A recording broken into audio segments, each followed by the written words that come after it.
All right, so that was Senate Majority Leader John Thune taking questions from the press. He was asked, obviously, about Kristi Noem. There's calls for her impeachment and her resignation with the events in Minnesota. Also, there is a looming government shutdown. We're 2 days away from a potential shutdown. The holdup is in the Senate over funding for DHS and ICE. Democrats don't want to give them the money they're asking Republicans to separate DHS funding from the package, which would send the measure back to the House. And the House isn't in session this week. The agencies at risk of shutting down the IRS, TSA, FEMA, and military pay. Let's welcome in White House correspondent for the Daily Signal, Elizabeth Mitchell. How close are we to a government shutdown in 2 days over this DHS funding? I saw Senator Ted Cruz said that he is 100% sure we are going to get a shutdown. And so a lot of senators are expecting this to come forward because what Democrats are demanding here is something that Republicans are very unlikely to give them, which is to remove DHS funding from this multi-department funding bill. But the thing that I think the Democrats are really focusing on is that they want to defund ICE, particularly in light of the shooting of Alex Preddy that you've been talking about.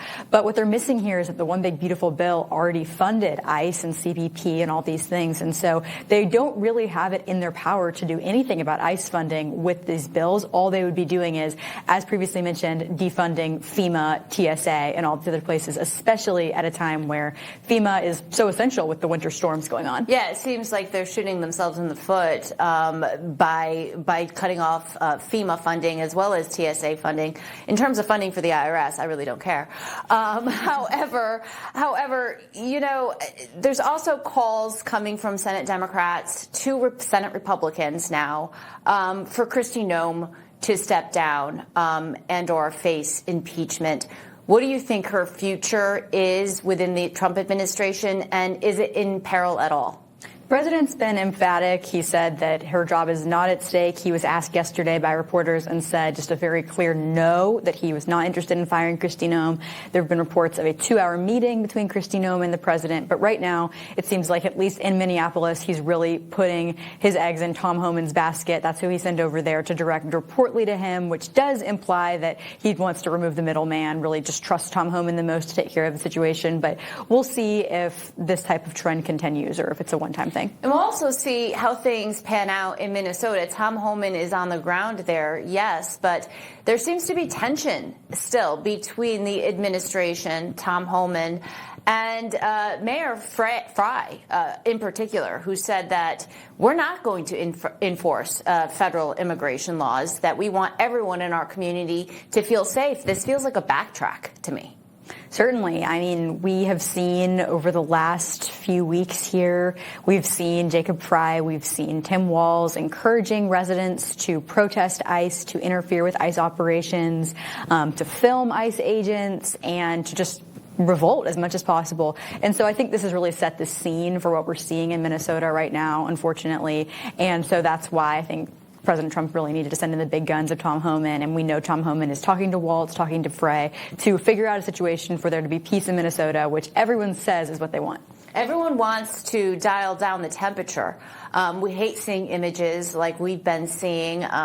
We hate civilians being killed, but these are organized protests, if you want to call them that, rioting. We see the use of signal chats, the doxing of ICE agents, the uploading of license plates into a database that can be quickly accessible, so these protesters can follow and get involved in interrupting these arrests. We're also seeing, you know, we saw a church being raided, its congregants scared to death. We've seen hotels defaced because they think ICE agents are staying in there. Do you think there will come a point eventually where the president has to declare the Insurrection Act? We were talking to Jim Trusty a little bit earlier, and it's just unlawful for states to declare themselves exempt from federal laws. At one point, Tim Walz threatened to use the Minnesota National Guard against the federal troops, the ICE agents there. And so that caused a lot of Republican lawmakers to say the president should use the Insurrection Act. He said himself this is something he's considering it. And so the question's repeatedly been asked to him. Would he arrest Tim Walz? I don't know. We'll see. Well, you know, the Insurrection Act has been used by previous presidents to go after the KKK and to, you know, integrate schools and to stop. So, I mean, it's been used before. There's precedent for it. The president is well within his rights. We're just going to have to see if Minnesota leaders will cooperate with the federal government. Elizabeth Mitchell, thank you so much for joining me. I appreciate your time.